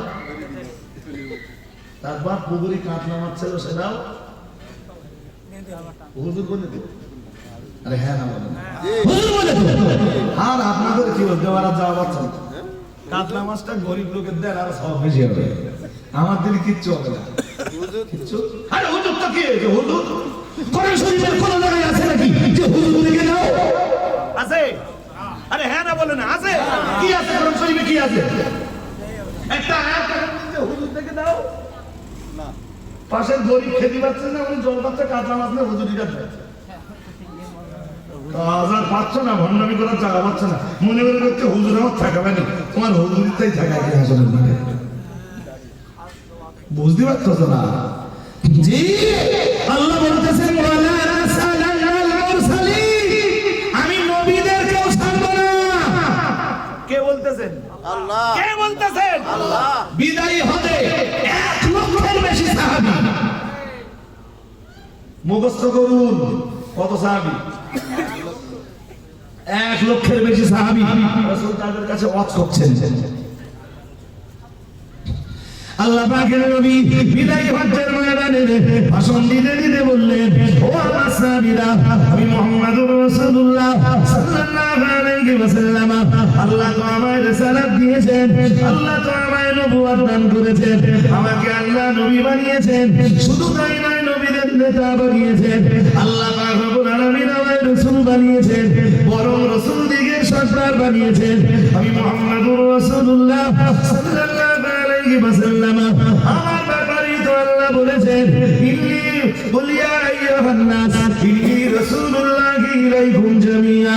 আমি মুহাম্মদুর রাসূলুল্লাহ সাল্লাল্লাহু আলাইহি ওয়াসাল্লাম, আমি তো কোনো পাড়ার নবী নই, আমি তো কোনো গ্রামের নবী নই, আমি তো কোনো অঞ্চলের নবী নই, আমি তো কোনো জেলার নবী নই, রাজ্যের নবী নই, আমি কোনো রাষ্ট্রের ভিতরে সীমাবদ্ধ নবী নই। আমি মুহাম্মদুর রাসূলুল্লাহ সাল্লাল্লাহু আলাইহি ওয়াসাল্লাম, আমায় তো আল্লাহ তাম পৃথিবীবাসীর জন্য নবী করে পাঠিয়েছেন, তাম দুনিয়া নবীতে গলিতে দ্বীনের দাওয়াত পৌঁছে দেওয়া, কলেমার দাওয়াত পৌঁছে দেওয়া, আল্লাহর বাণীগুলো পৌঁছে দেওয়া মহান দায়িত্ব দিয়ে তো আমায় পাঠিয়েছিলেন। আমি মুহাম্মদুর রাসূলুল্লাহ সাল্লাল্লাহু আলাইহি ওয়াসাল্লাম রাত দিন চেষ্টা করে, আমি দিবারাত্র চেষ্টা করে আল্লাহ দেওয়া সেই মহান দায়িত্ব ষোলআনা পালন করবার চেষ্টা করেছি অতি যত্ন সহকারে। আমি মুহাম্মদুর রাসূলুল্লাহ সাল্লাল্লাহু আলাইহি ওয়াসাল্লাম আল্লাহ দেওয়া সেই মহান দায়িত্বটা পালন করেছি। আল্লাহ দেওয়া এই দায়িত্ব পালন করতে যে ওরা আমার প্রতি জুলুম করেছে, ওরা আমার প্রতি অত্যাচার করেছে, ওরা আমায় রক্তাক্ত করে দিয়েছে, ওরা আমার চলার পথে কাঁটা বিছিয়ে দিয়েছে, ওরা আমার চলার পথে কুয়া কেটেছে, ওরা আমার গর্দানে ফাঁস লাগিয়ে দেওয়ার চেষ্টা করেছে, ওরা আমি রাসূলুল্লাহ আমার পিঠের উপরে নামাজের হারাতে উটের নাড়ি বুড়ি চাপিয়ে দিয়েছে, এতেও ওদের জান ঠান্ডা হলো না। ওরা দেশ থেকে, ওরা দেশের মাটিতে এত বেশি অত্যাচার করলো। আমি মুহাম্মদুর রাসূলুল্লাহ সাল্লাল্লাহু আলাইহি ওয়াসাল্লাম আমার জন্মভূমি আর মাতৃভূমির মায়া ছেড়ে আমি রাতের অন্ধকারে আমার আবু বকরকে নিয়ে হিজরত করে মদিনা মুনাওয়ারায় চলে গেলাম। ওরা সেখানে আমায় শান্তিতে থাকতে দিল না। আমি মুহাম্মদুর রাসূলুল্লাহ সাল্লাল্লাহু আলাইহি ওয়াসাল্লাম ওরা আমায় বদরের ময়দানে নামতে বাধ্য করলো, ওরা আমার উহুদের ময়দানে নামতে বাধ্য করলো, ওরাই আমার খন্দকের ময়দানে নামতে বাধ্য করলো। ওদের কারণে, দুশমনদের কারণে, নবুয়ত আর রিসালাতের দুশমনদের কারণে আমি রাসূলুল্লাহ আমার জিন্দেগিতে আমি এতগুলো যুদ্ধের ময়দানে নামতে বাধ্য হলাম।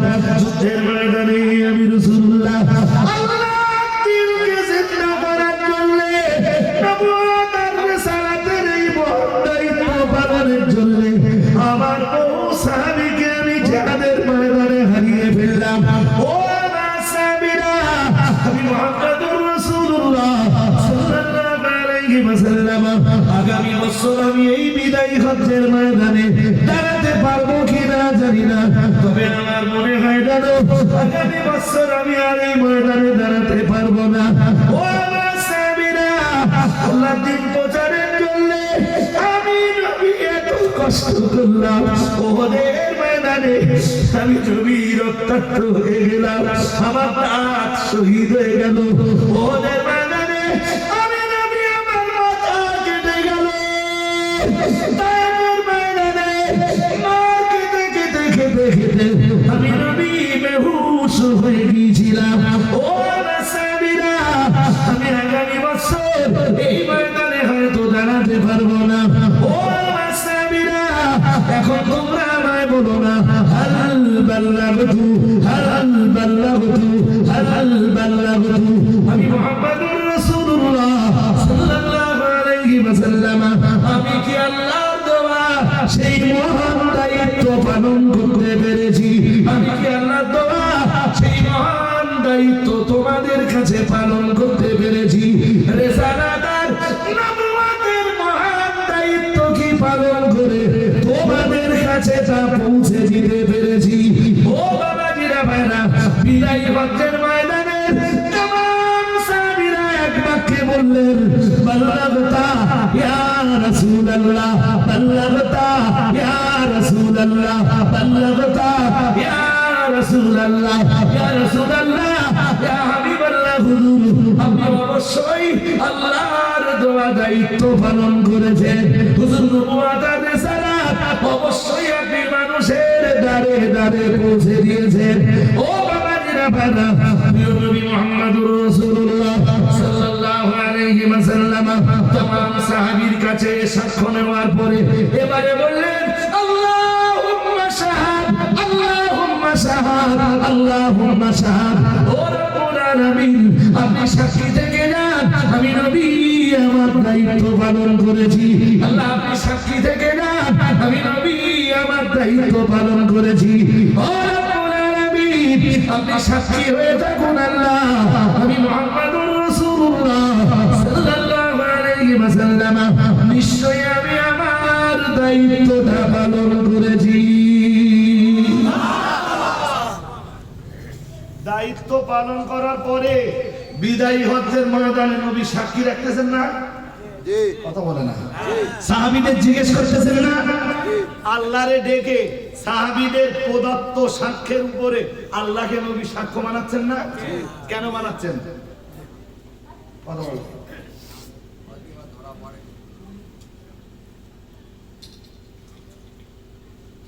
এনা রাঙ্গা কোনো দায়িত্ব নেই, দায়িত্ব সব শেষ, দায়িত্ব সব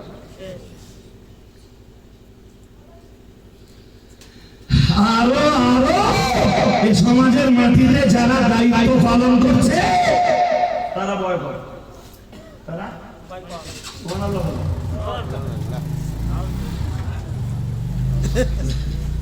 সুবহানাল্লাহ কেন বলে?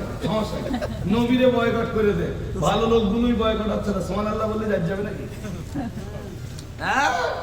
হাজিরিন হাজিরিন হাজিরিন মজলিস, আমি বক্তব্য বাড়ালে শুধু তো বেড়েই যাবে। চলুন যেখানে বলতে হলে মজলিস তো শেষ করে নেই কোনটা? মুসা নবীর ঘটনাটা বল। হ্যাঁ, ঠিক ধরেছেন। আর ওই চাঁদ শ্রেণী বলেছিলাম ও শেষ হবে না। শেষ মুফতি সাহেব আসা পর্যন্ত তাহলে আমার সময় দিতে হবে। আমি জানি আপনারা রাজি হবেন, আমারও জ্বালা আছে হ্যাঁ, জ্বালা আর আপনাদেরও বক্তা আছে। জি, আজান পসিবল নয়, যেটা বলছিলাম ওইটা অন্তত শেষ করি। জি, মুসা আলাইহিস সালামকে বললেন, এই মুসা,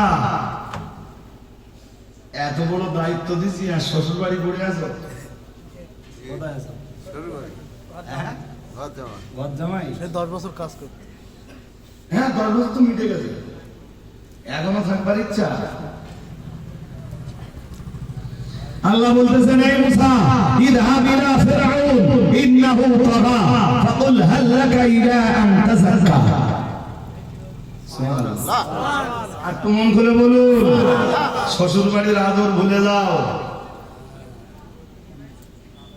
দেশে ফিরে যাও, ফেরাউনের কাছে কালেমার দাওয়াত দাও। শুনেছেন? দাওয়াত দাও কার কাছে? কারণ হ্যাঁ, মুসা নবী আল্লাহরে ডেকে বললেন, আল্লাহ ফিরে যাচ্ছি। গিন্নি নিয়ে বেরিয়ে পড়লেন। এও তো কোন শরীফে আছে সব বয়ান। গিন্নি নিয়ে বেরিয়ে পড়লেন, আল্লাহরে ডাক দিয়ে বললেন, আল্লাহ যেটি তো বলতেছেন আপনি ফেরাউনের কাছে, ওর তো অনেক সৈন্য সামন্ত, এরপরও আমার কোনো ভয় নেই, আল্লাহ ডর নেই। ফেরাউনের বিরুদ্ধে লড়বো, তোমার মুসা একাই লড়বে। সুবহানাল্লাহ একটু মন খুলে বলেন। সুবহানাল্লাহ তবে যদি পাশে দাঁড়ানোর মতো একজন হয়, শুধু সাপোর্ট দেওয়ার মতো, বড্ড ভালো হয়। আর তিনি আমার পরিবারের ভিতর থেকে হলে আরো ভালো হয়। ওয়াজআলনি ওয়াজিরাম মিন আহলি। 16 পারা সূরা তাহার ভিতরে আছে। এসব তো গুছিয়ে গুছিয়ে বলবার জন্য আরো সময় দরকার। তবে মুসা নবী তার আগে বলেছিলেন, আল্লাহ ফিরাউন তো বর্তমান পৃথিবীর দাদা, এরপরেও তোমার নবী মুসার কোনো ভয় হয় না, তোমার মুসা একাই চলে যাবে। পরিবারের ভিতর থেকে যদি কারো আমার সঙ্গে দাও একটু ভালো হলো, তবে আমার না কোনো ভয় নেই। কোনো ওই ফেরাউন আর ফেরাউনের লোক লস্কর থেকে আমার কোনো ভয় হয় না। তবে তোমার কাছে একটা দাবি আছে আল্লাহ। কি দাবি? আল্লাহ পাকের নবী মুসা বললেন, ও বাবাজিরা ভাইরা, পারলে আপনারা এই দোয়াটা বারংবার আল্লাহর কাছে করবেন। রব্বি ইশরাহ লি সাদরি ওয়া ইয়াসসির লি আমরি ওয়াহলুল উকদাতাম মিন লিসানি ইয়াফকাহু কওলি। আল্লাহ পাকের নবী মুসা আলাইহিস সালাম আল্লাহরে ডেকে বললেন, ও রব্বুল আলামিন, আল্লাহ রব্বি ইশরাহ লি সাদরি, আল্লাহ তাআলা তুমি আমার বক্ষটাকে আরো প্রশস্ত করে দাও। আমার কলিজা একটু পুরো করে দাও দিন আল্লাহ। কি পুরো? আরে কথা বলেন না কেন? কি পুরো? হ্যাঁ, আমার এই জায়গাটা একটু শক্তি দাও। ফিরাউনের ওই অত সৈন্য দেখে আমার জন্য কোনো ভয় না ভয় না ইমানদারদের শক্তি থাকবে কোন জায়গায়? এই জন্য ইমানদাররা না গুন্ডা, মস্তান, নেতা, লিডার, পয়সাওয়ালা, প্রভাবশালী, ডন কেয়ার। তোর পয়সা আছে তো আমার 14 পুরুষের কি? আমার ঈমান আছে। কি আছে? কথা বলে না। আরে ফিরাউন তোর প্রভাব আছে, তোর আছে, প্রতিপত্তি আছে, তোর আছে, লস্কর আছে, তোর আছে, সৈন্য আছে, তোর আছে। মুসা দেখি মুসার পরিবারটাকে যদি আল্লাহ প্রশস্ত করে দেয়, মুসা ডন কেয়ার কারোর পরোয়া করবে না। আর একটু মন করে বলো, সব আছে, ঈমান নেই, মুসার কিচ্ছু নেই। কি আছে? ঈমান আছে জোর করে বলেন, কি আছে? আমাদের কিচ্ছু নেই। কি আছে? ঈমান আছে কি আছে? ঈমান আছে অন্যায়ের বিরুদ্ধে প্রতিবাদ করতে কখনো ভয় পাবেন? না পাবেন না দেখবেন একদিন ওই জনগণ আপনার পাশে দাঁড়াবে।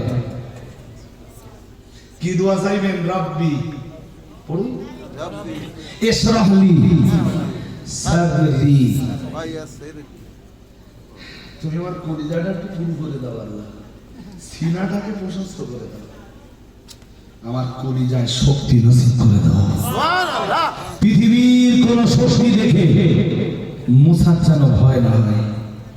কোরআনে ওই দোয়াটা আল্লাহ, মুসা নবীর দোয়াটা আল্লাহর এত ভালো লাগলে আল্লাহ কোরআন শরীফের ভিতরে সূরা তোহায় ওই দোয়াটা দিয়ে রাখলেন, যাতে উম্মতে মুহাম্মাদি আল্লাহর কাছে হাত দিলে বারংবার ওই দোয়াটা চাই। সুবহানাল্লাহ সুবহানাল্লাহ জোরে বলুন না। এসব দোয়া করা হয় এরকম করে, আর আমরা কি বলি? হ্যাঁ, এরকম হয়তো করে, তা বুঝে করে না, না বুঝে করে না, জানে এটা তো বুঝতে হবে। আমার কথা বুঝে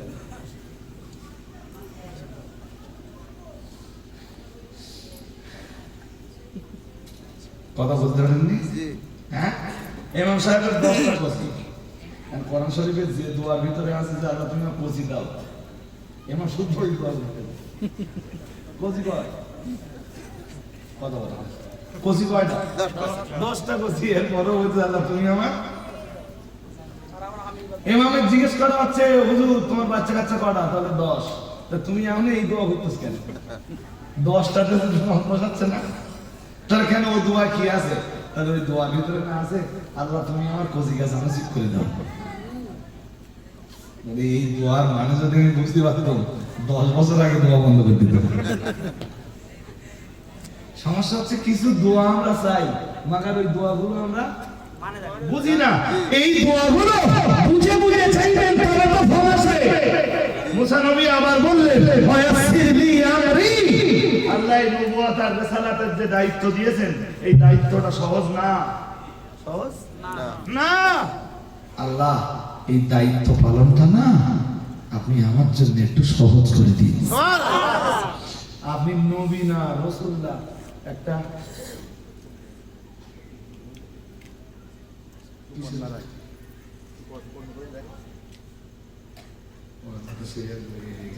আরে ওই যা প্রশ্ন করেছে আমি বুঝেছি, পর্দার ব্যাপারে প্রশ্ন করেছে, কিন্তু আজকে আর পসিবল নয় তো। জি জি বললেন ওয়াসির লি আমরি, আল্লাহ কলিজায় আমার একটু সাহস দাও। কোথায় সাহস? কলিজায়। হ্যাঁ, আর আর আর কি দাও? ওয়াসির লি আমরি, আল্লাহ আমার কাজগুলো তুমি কি করো? সহজ করে। সহজ করে দাও। আপনি একটা পরিবারের গার্জিয়ান তো, জি। কথা বলেন, প্রশ্নটা একটু দেখি আরেকবার দেখি, দিদি এক কথায় উত্তর দিতে পারি কি? এখন যদি যিনি প্রশ্নটা করেছেন কমেন্ট বক্সে কমেন্ট করেছেন, আমি যদি কোরআন দিয়ে উত্তর দেই না, বোঝাতে অনেক সময় কেমন দেখ। জি জি, তো দেখি আমি এক কথায় দিতে পারি।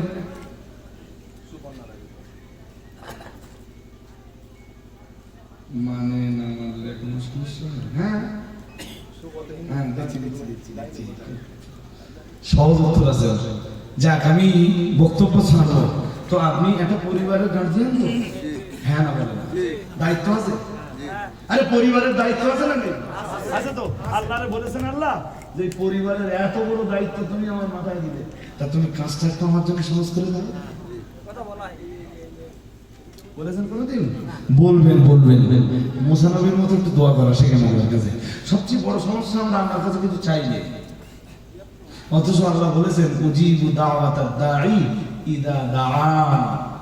সুবহানাল্লাহ। আরেকটু মন করে সুবহানাল্লাহ। আমি যত কথা বললাম শব্দ কোরআন দিয়ে, এমন বক্তব্য ছাড়ার পালা।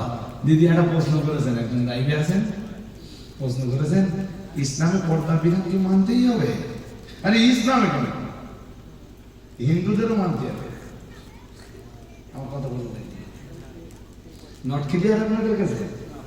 এন ধরেন কোরআনের বিধান মুসলমানরা মানবে, হিন্দুদের ধর্মগ্রন্থ তো কোরআন না, তাহলে কোরআনের এই বিধান মেনে কি হিন্দুরাও পর্দা করবে? মুসলমানদের তো পর্দা করা লাগবেই, যদি না করে এর কুফল কি হবে? আমার সময় থাকলে আমি অনেক লম্বা করে বলতাম, তবে ওই সীতা রামের গল্প জানেন?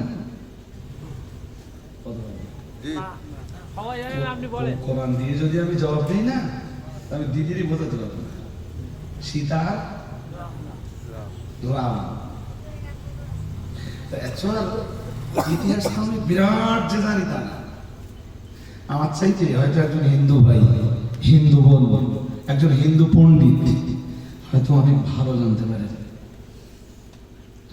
তবে আমি রাম রাবণের ইতিহাস যতটা জানি, সীতাকে জঙ্গলের ভিতরে দেখে রাম একটা গন্ডি টেনে দিয়ে যায়। জি। কি টেনে দিয়ে যায়? গন্ডি। জোর করে বলে গন্ডি। কি টেনে দেয়? গন্ডি। আর বলে দেয় যেটাই ঘটুক তুমি গন্ডির বাইরে যাবে না। পড়েছেন? জি। অনেকেই পড়েছেন, আমিও তো পড়েছি। একটা কবিতা পড়েছিলাম ক্লাস 10-এ থাকতে, কবিতাটার নাম রামের বিলাপ। রামের বিলাপ। অ্যাকচুয়াল যদি আপনি সব ধর্মের স্টুডেন্ট না, তাহলে ইসলাম সম্বন্ধে আপনার আইডিয়াটা, গুড আইডিয়াটা আসবে, বেস্ট আইডিয়াটা কখনো আসবে না। এই জন্য ইসলাম সম্বন্ধে আইডিয়া নিতে গেলে অন্য ধর্ম অবলম্বীদের কিছু বই পুস্তক আপনার পড়া লাগবে। জি। তো সীতার জন্য একটা গন্ডি দিয়ে গেলেন, বললেন যেটাই ঘটুক তুমি এই গন্ডির বাইরে যাবে না। যাবে না। রাবণ কি করলে? কথা বলছেন, ইতিহাস জানেন না? হ্যাঁ। বলুন কি করলে? ভিক্ষুক সেজে সীতা চাইলো গন্ডির ভিতর থেকে ভিক্ষা দিতে, ভিখারি দিতে, নিতে রাজি না। ভিখারি নিতে রাজি না। রাজি হতো না। এইটাই তো ইতিহাস। জি। সীতা শেষ পর্যন্ত ভাবলো ভিখারিটা ফিরিয়ে যাবে। চল, কোন ধর্মে না ভিখারিদের ফিরিয়ে দেওয়াটা ঠিক না। কোরআন তো তাই বলেছে, ওয়ান্নাস সাইলা ফালা তানহার, ফালা তানহার। ভিখারিদের ফিরিয়ে দিও না। না। সেটাও তাই করলো, ভিখারিটা ফিরিয়ে দেবো না, ভিখারিকে ফেরাবো না। গন্ডির বাইরে যেই কদমটা রাখলো, রাবণ সীতাকে কি করলো? ইসলামে যেটা পর্দা রাম সীতা আর রাবণের গল্পে, সেইটাই ছিল গন্ডি।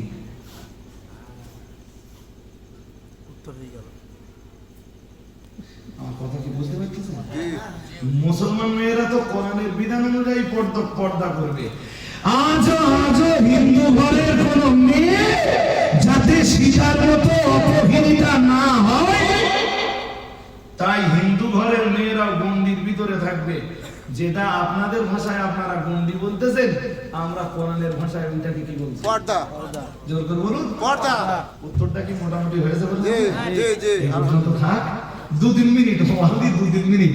মাদ্রাসার জন্য একটু হাত পাচ্ছি, সময় ওভার হয়ে গেছে ভাই, কিছু মনে করবেন না।